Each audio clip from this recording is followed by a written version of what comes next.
네, TBC 클리닉 건강 365 오늘의 주치 전재보 피부과 전문의와 함께하겠습니다. 안녕하십니까? 네, 안녕하세요. 안녕하십니까.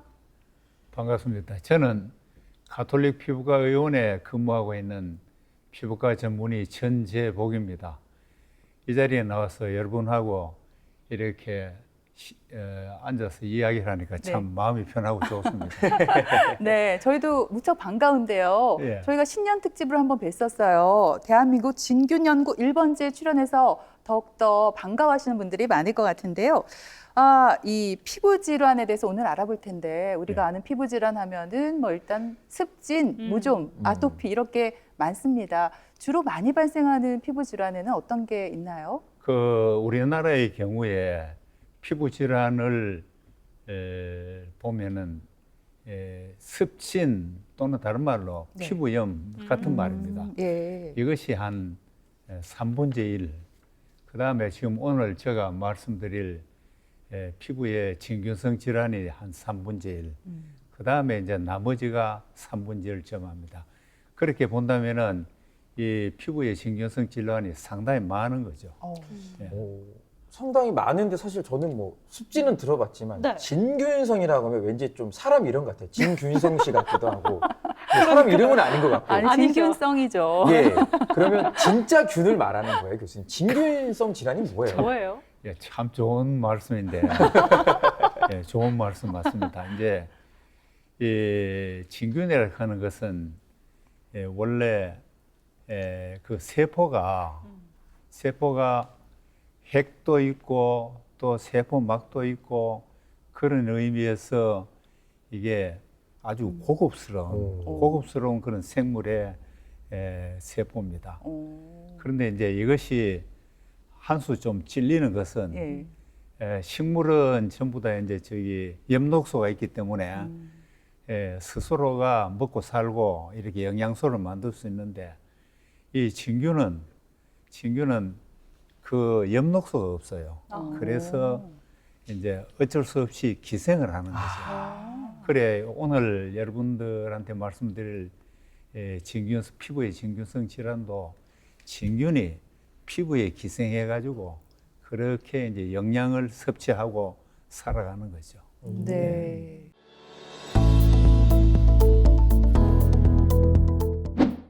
인체의 가장 바깥 부분에서 각종 자극을 먼저 받고 계절이나 날씨의 변화에 민감하게 반응하는 우리의 피부.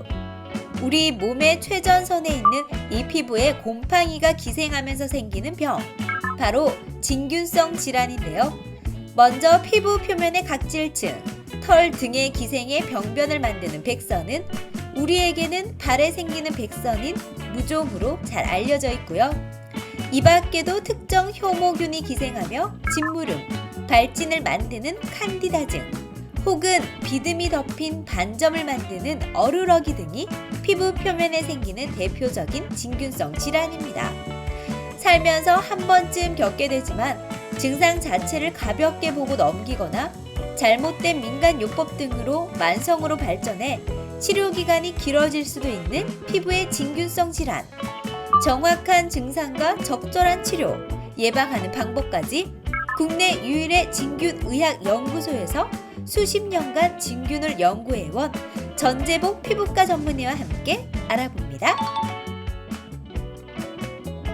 그러니까 일종의 피부에 감염되는 어떤 곰팡이라고 보면 될까요? 예, 맞습니다.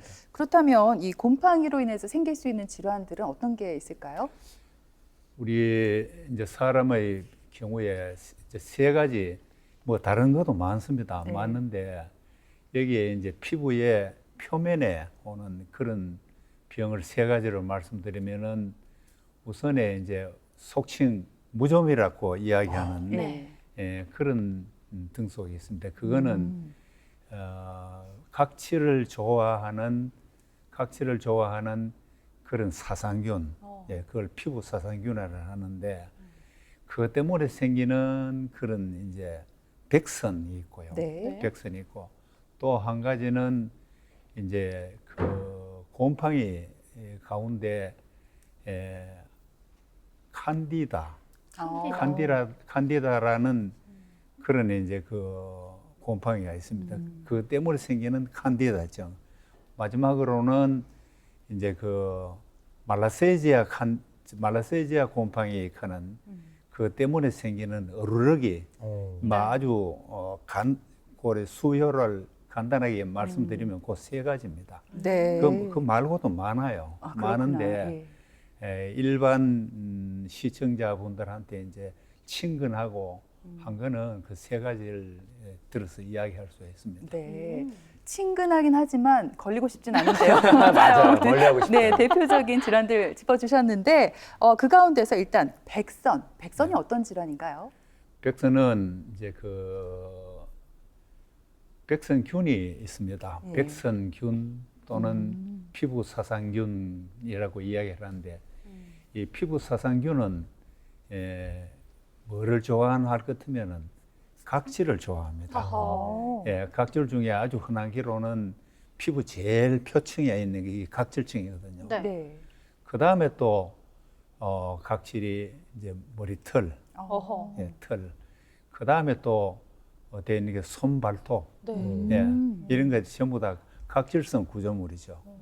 그래서 이제 이 각질성 구조물을 좋아한다. 바꿔 말하면 거기에 기생을 하는 그런 곰팡이가 바로 피부 사상균 하는 곰팡이입니다. 피부 사상균. 그러면은 흔히 왜 발에 무좀 많이 생기는 거는 발에 각질이 많아서 그런가 또 궁금하기도 하고요. 그 백선을 일으키는 곰팡이 종류도 굉장히 다양할 것 같은데 예. 그 종류랑 또 어떤 증상을 일으키는지도 좀 알려주세요. 이거는 지금 진균의 형태입니다. 아까 내가 피부 사상균 이야기를 하고 또 효모균 하는 그런 이야기를 했는데 이거는 효모균입니다. 효모균은 원형 내지 타원형의 그런 단세포로 되어 있는 건데 이것이 뭉쳐가지고 저렇게 크림 모양의 이제 성장을 하는 거죠. 그 다음에 나타나는 것이 바로 이제 그 사상균 하는 겁니다. 네. 사상균은 그 균이 이제 성장할 때 균사, 실 모양으로 꼭 실 같지 않습니까? 네. 네. 실 모양의 저런 형태를 취할 때 우리가 이걸 사상균이라고 이야기합니다. 지금 오늘 여기서 여러분들이 이제 좀 쉽게 이해할 수 있도록 생태학적 분류를 말씀드리고자 합니다. 이 생태학적 분류는 정상적인 상태에서 이 곰팡이가 어디에 기생을 하는가 하는 바로 그겁니다. 네. 그런데 생태학적 분류 중에 제일 먼저 나오는 게 인간 친화성 이제 곰팡이입니다. 인간 친화성 진균. 이거는 사람한테 기생해 가지고 이제 살아가는 그런 곰팡이죠. 그다음 두 번째를 보면은 동물 친화성 진균입니다. 저거는 원래 정상 상태에서는 동물에 기생하는 거죠. 예를 들면 우리가 가까이 하는 그런 뭐 고양이라든가 개라든가 강아지. 이런 이제 그 애완동물, 네. 애완동물도 있고 소와 같이 이제 키우는 가축도 있고 그죠. 그런 이제 곰팡이한테서 곰팡이에 주로 기생을 하다가 우연하게 사람하고 접촉을 함으로써 그게 사람한테 넘어오는 그런 경우가 있죠. 그래서 네. 그걸 동물 친화성 진균 거고 그다음에 흙 속에도 이 곰팡이가 있습니다. 흙 속에. 우리가 아주 드물긴 하지만은 어떻게 잘못해 가지고 이제 땅 위에 이렇게 자빠져서 그죠? 예. 그렇게 갈아붙인다고 이야기합니다. 넘어지면 그럴 때 네. 넘어지면서 네. 이 상처를 입을 때 그 흙 속에 있는 균이 옮아가지고 예. 병을 일으킬 수가 있습니다. 오늘 뭐 교수님 이야기 들으니까 뭔가 흥미진진해요. 왜냐하면 그러니까요. 우리가 또 곰팡이를 가까이서 이렇게 볼 일이 잘 없잖아요. 없죠. 직접 보니까 조금 더 이제 피부로 이제 와닿네요. 근데 저도 군대에 있을 때 무좀 안 걸리려고 교수님 엄청 저희가 부단히 노력했거든요. 네. 매일 발 깨끗하게 씻고 각질 제거하고. 근데 보통 무좀이라 하면 이제 발에만 걸린다 생각하는데 네. 제 주변에 보니까 손에도 뭐 무좀 걸렸다. 맞아. 제가 들은 적이 있어요. 네. 근데 그 무좀이라고 우리가 그 피부 사상균 또는 백선 뭐 이렇게 이야기하는데 발에 생기는 백선을 갖다 우리가 속칭 무좀이라고 합니다. 발에 생기는 경우에. 네. 그거는 이제 그 또 이제 그걸 넓게 영역을 약간 넓히면은 손에 만약에 그런 게 있다면은 그것도 뭐 손무좀이라고 그렇게 이야기할 수는 있어요. 네. 근데 그래 이야기하면은 아주 뭐 해부학적인 분위기가 멀리 떨어지는 그런데도 무좀이라고 하고 그거는 조금 조금 곤란할 것 같아요. 아, 그래서 그래요? 예. 무좀이라고 하는 거는 발백선, 네. 발에 생기는 백선 때 막 그렇게 이야기한다고 조금 더 넓힌다면은 손에 생길 때도 뭐 그 정도로는 이해할 수 있겠나 싶습니다. 예. 그럼 어떤 특징 같은 게 있을 것 같아요? 그 백선의 특징? 먼저 백선 비용소의 중요한 특징은 둥굽니다. 둥굽니다. 둥글고 또 이게 건조해요. 이어서 뭐 지물이 난다든가 이런 일은 그 절대 없다고 해도 관계없습니다. 네. 그 다음에 이제 거기에 끓으면은 저 보면은 비늘 같은 게 허옇게 있죠. 예. 네. 예, 저걸 또 우리가 뭐 전문 용어로 인설이라고 해야 하는데 인설이입니다. 그리고 또 가렵습니다. 가려운 게 참 그렇죠, 그죠? 그리고 가장자리에 염증이 나타납니다. 가장자리에. 그래서 이제 이게 가로 이리 자꾸 퍼지면은 폭판에는 염증이 이제 소실되고 네. 가장자리는 염증이 커지고 또 뭐 물집이라든가 농포도 가장자리에 얹히고 그렇게 되죠. 예. 정말 그 건조하면서 또 둥글고 비늘 같은 것도 생기고 염증도 올 수 있다 이렇게 말씀해 주셨어요. 예. 그러면은 구체적으로 백선이 어떻게 생기는지 사진을 통해서 우리가 또 확인을 해볼까요? 그래 한번 네. 하겠습니다. 예.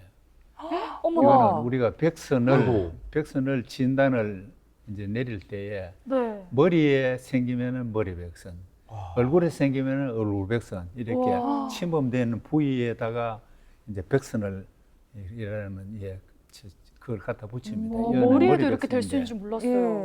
예. 머리 백선인데 왼쪽에 네. 이 학생은 바로 집에서 고양이를 키우는데 고양이한테서 이제 그 넘어왔는 곰팡이 때문에 생깁니다. 이 고양이한테는 특히 길고양이 있죠. 길고양이한테는 요 밑에 그 균 이름이 엠카니스 이렉스 나는데 저게 굉장히 많아요. 아하. 특히 길냥이라고 이야기하는 네, 길고양이 네. 거는 거의 100% 저걸 가지고 있습니다. 근데 저거를 그 고양이를 이제 집에 잘못 들여놔 놓으면은 이런 사건이 벌어지죠. 그래서 이제 주로 어린애들, 고양이 좋아하는 어린애들, 그리고 할머니들, 이런 사람들한테 적용합니다. 적용인데 뭐 미리 잘라가지고 이야기한다면은 네. 굉장히 잘 낫질 않아요. 어. 옛날에만 해도 한 30년 전만 해도 그 약이 굉장히 잘 들었는데 요사이는 눈도 끔찍 안 하고 한 3개월, 4개월 약을 먹고 바로 해야 겨우 해결되는 그런 문제가 있습니다. 균이 그리고- 또 세졌나 봐요. 예, 굉장히 저균 자체가 네. 저 백선균 자체가 상당히 악질적인 그런 아이고. 거죠. 그 다음에 이제 얼굴에 생기는 경우가 있습니다. 얼굴에 그 왼쪽에 초등학생 학생의 볼 같으면은 그것도 아주 동그스름한 거죠. 아주 정직한 그런 병수가 있습니다. 뭐 그냥 네. 붙인 네. 것 같아요, 동그란 거를. 그리고 이제 오른쪽에 저 아저씨 저 볼 같으면 얼굴 전체에 다 이게 퍼져 있어요. 그건 뭐가, 예, 왜냐하면 우들두들한데요? 그만 요사이는 뭐 어지간하면 전부 다 병원에 와가지고 약을 처방받고 이래 하는데 옛날에는 자기 나름대로 막 약국에 가서 약 받는데 그 약 받을 때 스테로이드 연고를 갖다가 계속 바르며 스테로이드 연고를 계속 바르면은 우선에는 수고지는 것 같아요. 그런데 자꾸 심해집니다. 네. 그래서 이 오른쪽에 남자분은 그런 스테로이드 연고를 아주 장시간 발라가지고 그 전형적인 그런 백선 병소는 없어지고 온 얼굴에 전부 다 퍼져 있거든요. 이게 굉장히 진단하기 어렵습니다. 그 다음에 이제 이 몸에 있는 걸 우리가 몸백선까지 그죠? 몸백선 그런데 전형적인 거는 왼쪽에 이제 그 복부에 그죠? 지어병소입니다. 가장자리가 둥글둥글하죠, 그죠? 예. 둥글둥글하고. 근데 오른쪽에는 이 집에 바로 소를 키우는 집입니다. 어허. 소 사육하는 그런 집인데 그 아까 말씀드렸다시피 이런 저 동물균은 동물에 기생하는 그는 사람한테 넘어올 때 굉장히 염증이 심합니다. 네. 염증이 심하죠. 등에. 네, 진짜 그에 심해요. 비할 것 같으면 왼쪽에 여는 염증이 그렇게 없습니다. 그건 왜냐하면은 왼쪽에 균, T 루브룸 그는 저 균은 사람에 주로 기생하는 그런 겁니다. 그래서 이제 이 균을 보면은 생각해 보면은 아주 전략이 좋은 것이 만일에 저게 수만 년 동안 사람한테 기생을 해가 예. 그래서 이게 살아왔는데 만일에 염증이 오른쪽 모양으로 저렇게 염증이 심하다면은 인간이 무슨 수를 써도 그걸 치료를 할 게는 많아요. 그러니까 그걸 피하기 그러네. 위해서 적당한 정도에서 예, 살살 달래가면서. 지가 살아가고 적당하게 그래 하는 거. 못됐네요. 예. 와, 진짜 뭐 종류가 너무너무 많습니다. 강렬하네요. 백선 종류가 진짜 너무 많고 머리가 좀 어질어질한데 근데 또 이렇게 다양한 백선 중에서 교수님께서 최초로 국내에서 발견하신 백선도 있다고 오. 들었거든요. 어. 또 안 들어볼 수가 없어요. 1990년도 중반에 네. 90년도 중반에 95년쯤 됐을 거예요. 우리나라에서 없던 그런 균이 분리가 됐어요. 네. 그거는 외국에서 주로 이제 레슬링 선수한테 이제 그 기생을 해가지고 이게 뭐 국제 시합을 하면 그게 넘어가고 하는 그런 균이랬습니다. 그런 예. 경우인데 이게 우리나라에서 처음으로 분리되는 거예요. 그래서 그 참 이상하다 이래가지고 그 분리가 되는 그 환자 학생한테 물어봤죠. 야 이거 이런 사람 못 봤나? 그래 아이 많습니다 이래 됐어요. 오. 그래서 내가 이제 전국을 전국 대회를 하면 전부 다 가고 심지어는 그 주로 제일 처음에 레슬링을 선수를 봤습니다. 그다음에 레슬링 팀이 있지만 거기에 내가 뭐 전국 방방곡곡을 다 댕기죠. 그래 몇 년을 하다가 나중에 보니까 또 유도 선수들한테도 이게 발견됐다. 예. 그리고 나중에는 실험 선수한테도 그걸 또 발견했습니다. 그래서 그게 외국의 경우에는 팀 단위로 이제 뭐 학교 단위, 팀 단위로 이렇게 전염을 되고 하는 그게 논문에 나오고 이런데 우리나라의 경우에는 이걸 보니까 전국에 막 완전히 막 엄청나게 환자가 많더라고요. 예, 그래서 그걸 이제 각 이제 운동 종목에 그런 협회에 이제 그 자극이 되고 그래 그때부터 본격적으로 치료를 시작했는데 현재는 그게 그 균이 거의 다 없는 것 같아요. 없는데 요사이는 내가 그걸 다니면서 전국 규모로 조사를 못 해봐서 지금 현재 말을 하기 어려운데 내가 이래 전체적인 분위기를 볼 것 같으면은 상당히 많이 없어졌는 게 아닌가 이런 생각을 합니다. 네. 뭐 말씀하신 대로 레슬링이나 유도 같은 경기는 정말 밀접 접촉을 통해서 운동 경기가 이루어지잖아요. 네. 그러니까 감염이 될 텐데 이 말씀해 주신 것처럼 그 백선, 무좀 같은 경우에도 가족들끼리 접촉을 통해서 많이 감염이 되겠죠. 저 무좀을 갖다가 이제 발백선에 국한해가 이야기한다면 네. 뭐 직접 발을 비비대고 무좀을 가지는 환자가 건강한 사람 발에다가 그걸 비비대고 이러지는 않을 겁니다. 그래는 안 할 건데 그거는 직접적인 접촉이고 간접적인 접촉은 얼마든지 있을 수 있겠죠. 그래서 이제 전염시키는 것도 사실은 간접적인 방법으로 전염을 시킵니다. 그런데 무좀의 경우에 이제 그 어떤 문제가 있냐면 내가 이런 간접적인 이런 수단이랄까 방법 그에 대해서 굉장히 오랫동안 조사를 하고 있는데 조금 그 공중 목욕탕을 운영하는 분들한테 좀 미안한 이야기인데 예. 거기에 탈의실 있죠. 예. 예. 공중 목욕탕에 탈의실 굉장히 밑에 곰팡이가 많습니다. 그건 왜냐하면은 치료를 받지 않는 사람들 양말을 그어서 벗고 그렇거든요. 그러니까 거기서 이제 곰팡이가 들어있는 가루가 떨어지고, 예, 그래서 우리는 또 뭐 아무 생각 없이 안에 들어가서 잘 씻고 나와서 촉촉한 발 가지고 그걸 푹 찍어가 집에 가져온단 말이에요. 균을 맞아, 찍어서. 기분 좋게 사실 집에 오거든요. 예. 잠도 잘 자고. 맞아요. 열심히 한 달 동안 열심히 또 키웁니다. 그런 문제가 있어요. 그런 문제가 있고 그런 이제 그 탈의실 문제가 있고 또 한 가지는 여러 사람이 이용하는 그런 그 매트리스죠. 그다음에 이제 수건, 이런 것들이 이제 간접 접촉이죠. 그리고 또 이런 학생들 머리에 이제 저런 문제가 있으면 저 학생이 썼던 모자는 또 다른 사람 쓰면 그건 물론 오염입니다.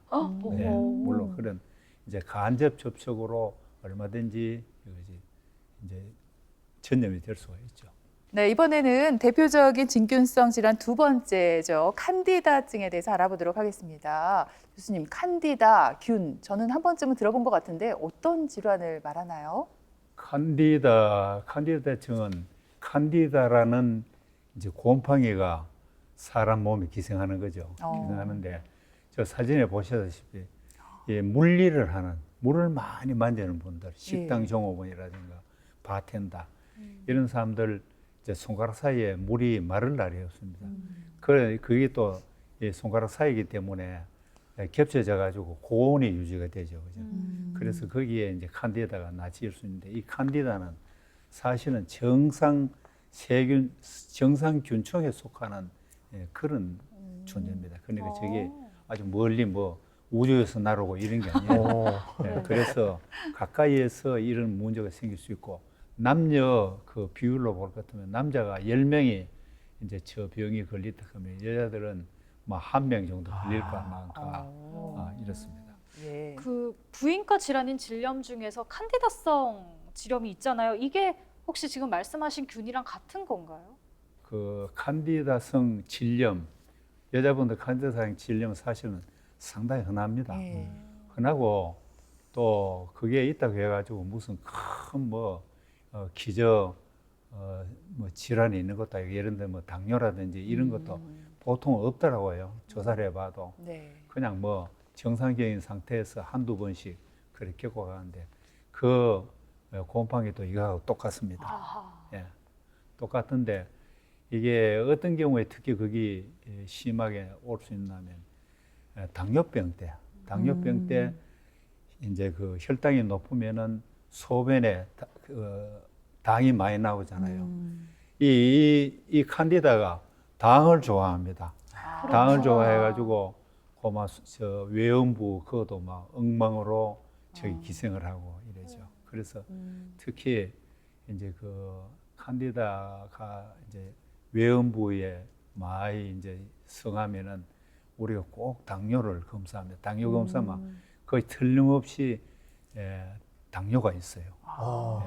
그 흔히 왜 선무당이 사람 잡는다 이런 말 있잖아요. 예. 괜히 이제 시중에 떠도는 민간요법 한번 해보겠다고 했다가 막 치료 기간 늘리고 다시 재발하고 이러면은 지금 정말 사소 고생한다 이렇게 될 수가 있으니까 올바른 치료 방법을 좀 연구를 해보시면 좋을 것 같습니다. 교수님, 피부의 진균성 질환 그러면 어떻게 치료를 하면 좋을까요? 항진균제 먹는 약 내복약이 있고 또 한 가지는 이제 바르는 거 있고 네. 진균성 연고 그래 있는데 일반적으로 우리가 그 발톱을 빼놔놓고는 다른 부위에 있는 모든 그 백선은 한 달 동안 먹고 바릅니다. 한 달 동안 먹고 바르고 하는데 아까 말씀드렸다시피 이제 야생 고양이는 M. canis하는 그 균이 있기 때문에 그거는 잘 안 듣는다 했잖아요. 네. 그 경우에는 한 석 달을 약을 먹어야 돼요. 석 달. 상당히 그 긴 시간이고 애를 먹습니다. 그리고 나머지 균은 대부분 한 달 하면은 해결이 되죠. 그리고 이제 또 한 가지 중요한 거는 가장 중요한 거는 발톱백선입니다. 발톱백선. 발톱백선은 어떠냐면 그게 꼬박 석 달을 먹어야 돼요. 아침 저녁으로 해서 석 달을 복용을 하고 요새는 또 아주 고급스러운 그런 이제 그 외용제가 나오는데 그 매니큐어 모양으로 되어 있는 그런 액상 치료제가 있습니다. 그걸 갖다가 이제 손톱, 발톱에 바르는데 손톱의 경우에는 발톱이 괜찮다면 손톱의 경우에는 한 2달 약을 먹고 바르면 되고 발톱의 경우에는 보통 석 달을 먹고 바르고 이렇습니다. 근데 사람들이 석 달씩 이렇게 약을 먹으라고 이렇게 하면은 어전하면은 잘 참고 따라오는 사람도 있지만은 중간에 도중 하차하는 사람들이 굉장히 많아요. 근데 그거는 도중 하차한다고 될 일이 아니고 그게 있으므로 그렇게 도중하차하면은 온 집안 식구들이 다 없는 겁니다. 예. 예.